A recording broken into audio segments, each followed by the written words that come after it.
Karena sifat bisikan dari gaib bisa jadi dari malaikat atau syaiton yang sifatnya bisa salah, bisa benar. Perang Dunia Ketiga, perangnya Imam Al-Mahdi. Assalamualaikum warahmatullahi wabarakatuh. Bismillah, alhamdulillah, wa syukuri nikmatillah, la haula wa la quwata illa billahil aliyul azim.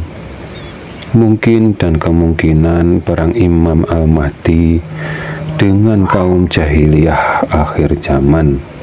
Imam Al-Mahdi adalah penegak tauhid dari Nabi Nuh sampai ke baginda Nabi Muhammad SAW.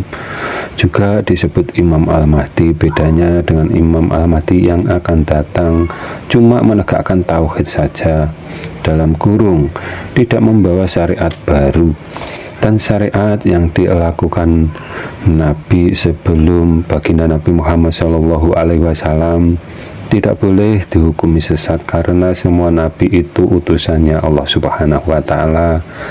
Dan syariat yang dilakukan berarti juga dari Allah Subhanahu wa Ta'ala yang diwahyukan melalui malaikat Jibril. Imam Al-Mahdi penegak tauhid. Dan rusaknya tauhid kalau di zamannya Nabi Musa, rusaknya Samiri yang disebut Dajjalnya di zamannya Nabi Musa. Sedangkan yang dihadapi atau yang diperangi Nabi Musa, mereka yang beranggapan dirinya disamakan dengan Tuhan, seperti Raja Fir'aun. Sedangkan Dajjalnya di akhir zaman digambarkan bermata satu atau sebelah, yang memahami ayat ketuhanan hanya satu sisi ayat yang diimani, dan sisi ayat yang lain mereka ingkari atau diselisihinya, yang berarti ada dua yang bertauhid bermata sebelah. Karena secara global ayat ketuhanan hanya ada dua sisi ayat, ayat yang menunjukkan keberadaan Tuhan di atas dan Tuhan dekat. Keduanya wajib diimani oleh mereka yang bertauhid bermata sebelah, hanya diimani satu sisi ayat saja dan menyelisih seruan ayat Al-Quran, dalam kurung bertauhid mujasimah. Sabda baginda Nabi Muhammad SAW yang dihadapi Imam Al-Mahdi sama dengan yang dihadapi beliau. Zaman jahiliyah berhala dipatungkan, sedangkan kaum jahiliyah akhir zaman berhalanya tersimpan rapi di dalam hati pikiran pemujanya.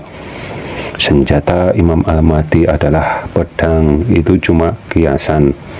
Zaman akhir ini perang menggunakan senjata api sampai bom nuklir dan menggunakan pesawat terbang, bahkan tanpa pilot atau awak, memakai kendali atau di remote. Orang-orang yang bertauhid bermata sebelah bersekutu dengan siapa? Tentunya kalian tahu dan lebih paham dengan cerita masa lalu. Imam Al-Mahdi mungkin tidak mempunyai pedang dan tidak mempunyai kuda untuk kendaraannya, apalagi pesawat terbang dan senjata seperti mereka. Kemungkinan yang disabdakan Nabi sebagai bahasa kias.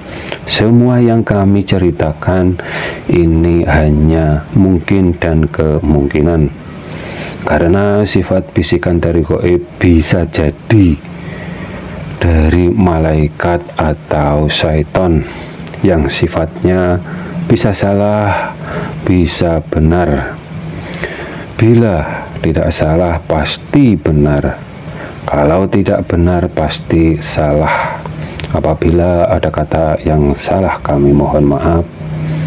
Semoga bermanfaat dunia akhirat. Akhirus salam.